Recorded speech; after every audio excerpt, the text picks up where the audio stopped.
Letter to a Narcissist, Part 4 by Dana Elizabeth. Please take a moment, like and subscribe before we begin. Flashback, the gaslighting phase with Stanley.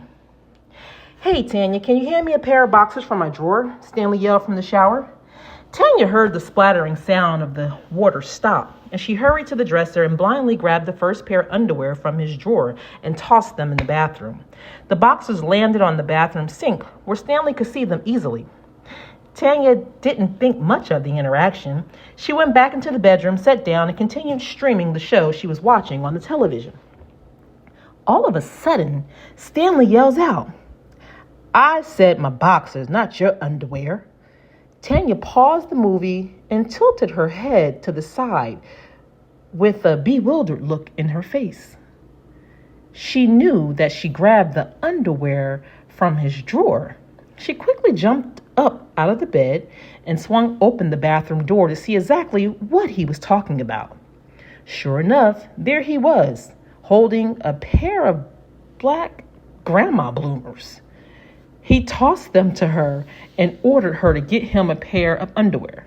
Tanya was deep in thought, but she moved as if she was on autopilot, and she retrieved the bloomers and grabbed Stanley a clean pair of boxers. As he was in the bathroom, Tanya turned on the bedroom light to examine these big grandma panties that obviously weren't hers. She knew they weren't hers because she would never wear underwear that huge and that ugly.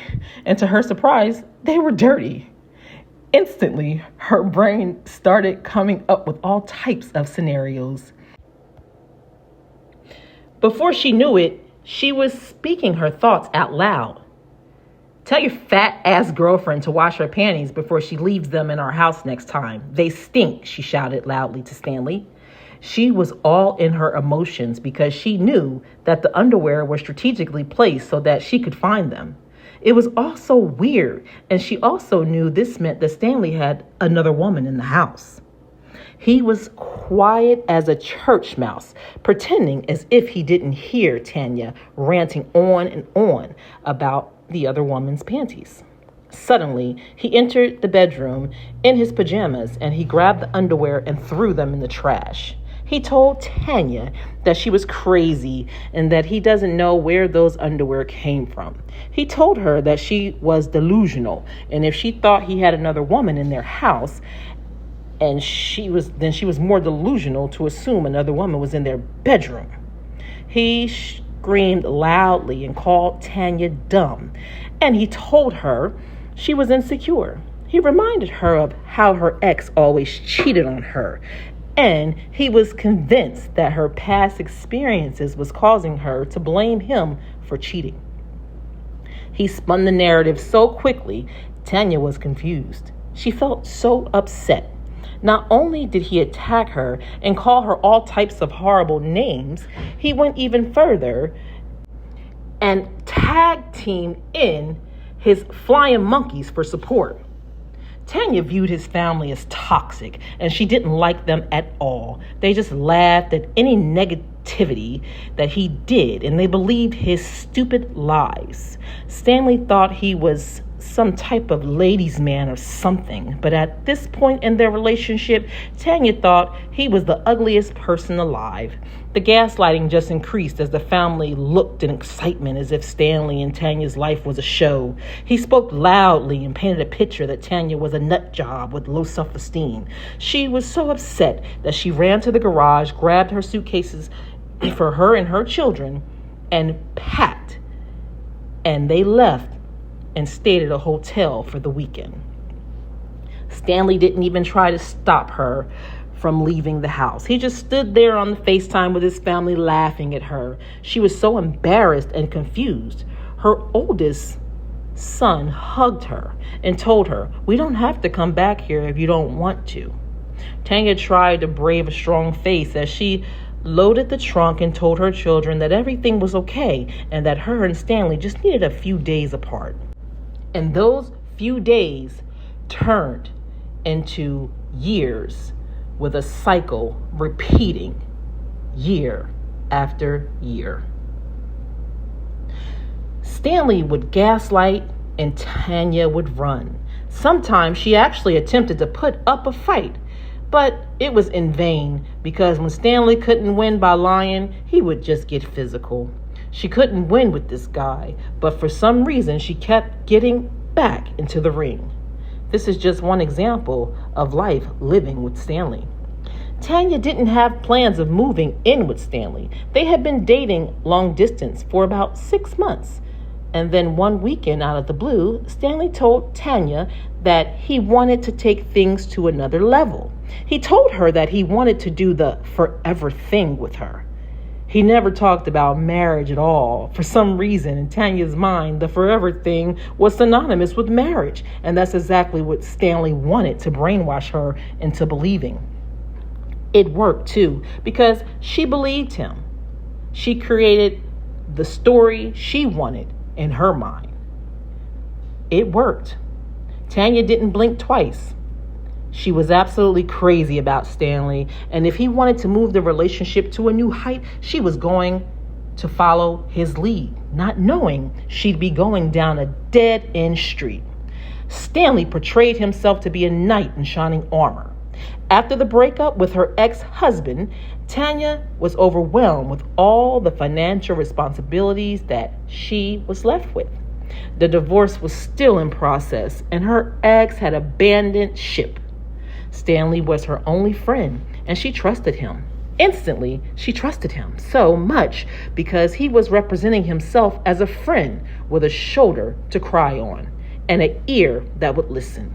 He rarely gave his input on her life or her past. He just usually let her vent.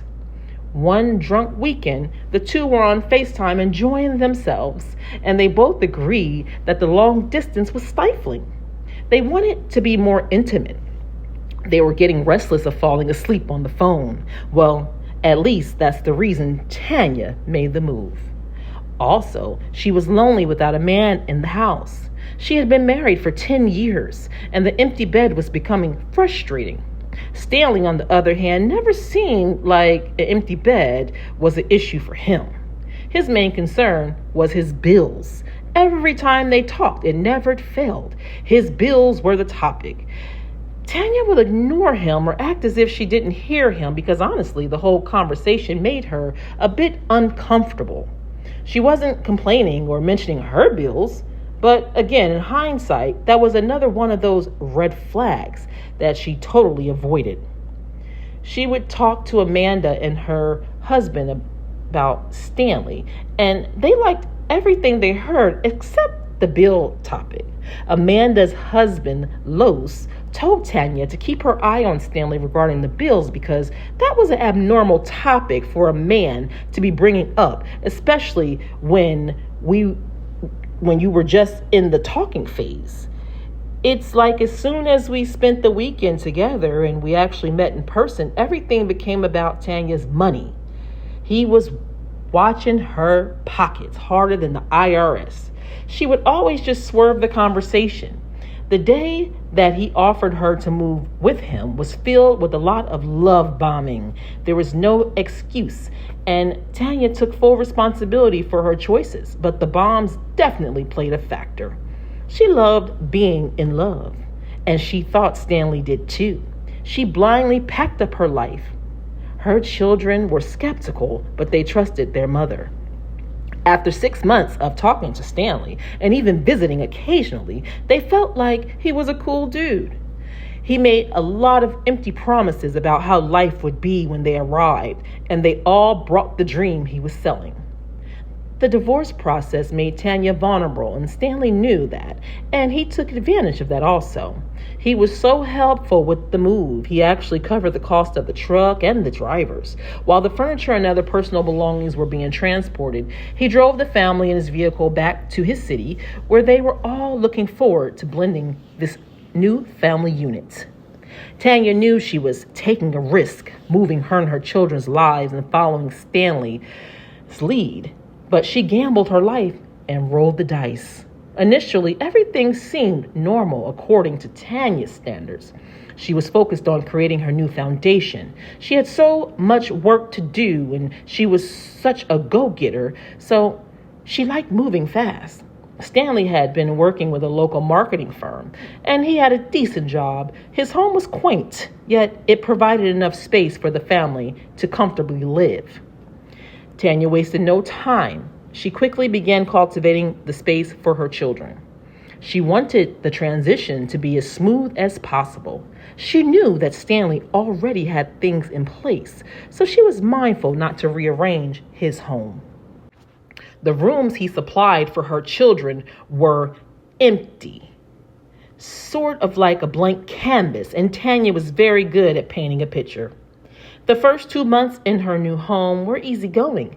Everyone was getting to know one another, and she and Stanley were getting closer than ever. This was the first time where they slept together every night, and that alone was providing a sense of security for Tanya, or so she thought. One day, Stanley came home from work, and he seemed very frustrated, but he was silent. This was a new side of him that Tanya and her children had yet to experience. He literally walked in, mumbled hello, went into the room, and jumped in the shower. Tanya didn't think much of it because she knew that sometimes people needed their space. As much as she wanted to follow him and inquire about what was going on, she kept her distance. She didn't want to seem clingy or pushy. Dinner was already prepared, so she just found a space where she could get off her feet and relax. She grabbed her favorite book and began to turn the pages. "Have you seen my bullets?" Stanley asked, raising his voice. He was walking closer and closer to Tanya as he was talking. She didn't know about any bullets, so when he asked her the question, she wasn't processing the answer fast enough. Her brain was completely unaware of what he was talking about. "Bullets for a gun?" she asked. "No, bullets for a cake," he snapped back sarcastically. Tanya was taken aback by his comment, and she just replied and told him no. He was being very disrespectful, and his body language was offensive to her, and she instantly decided that she was not going to engage. That decision did not play out well, and Stanley expressed himself verbally, calling Tanya a retarded whore. Her eyes got so big, she was so shocked she didn't even recognize the person walking away from her. She was frozen for a quick moment as she quickly realized that Stanley was not who he represented himself to be. She was drinking a cup of tea. Everything in her whole body wanted to douse the back of him with the cup of scorching hot tea, but she refrained as she knew his cutting words were stemming from a much deeper place. He went back into the bedroom, grabbed a metal object, and walked out past Tanya and into the front yard. She knew it was a metal object from the clanging sound it made as it hit against something he had bumped into. Her mind was speeding at an abnormal pace as she felt that Stanley was acting a bit unpredictable. At the moment, she was well aware that she didn't know him, and he definitely didn't know her. She was very proud that she had restrained from becoming violent when he verbally assaulted her. She could hear Stanley fumbling around in his truck. She stayed seated, not concerned at all with what he was doing, and all of a sudden, the sound of shots being fired from a revolver rang out in the air. Tanya didn't flinch. In fact, she was becoming more angry. The children were not yet home from school. She was glad they weren't there because they had already witnessed enough toxic behavior from her previous marriage. She had no clue of the level of toxicity she had just entered into. Please like, comment, and subscribe for more short stories.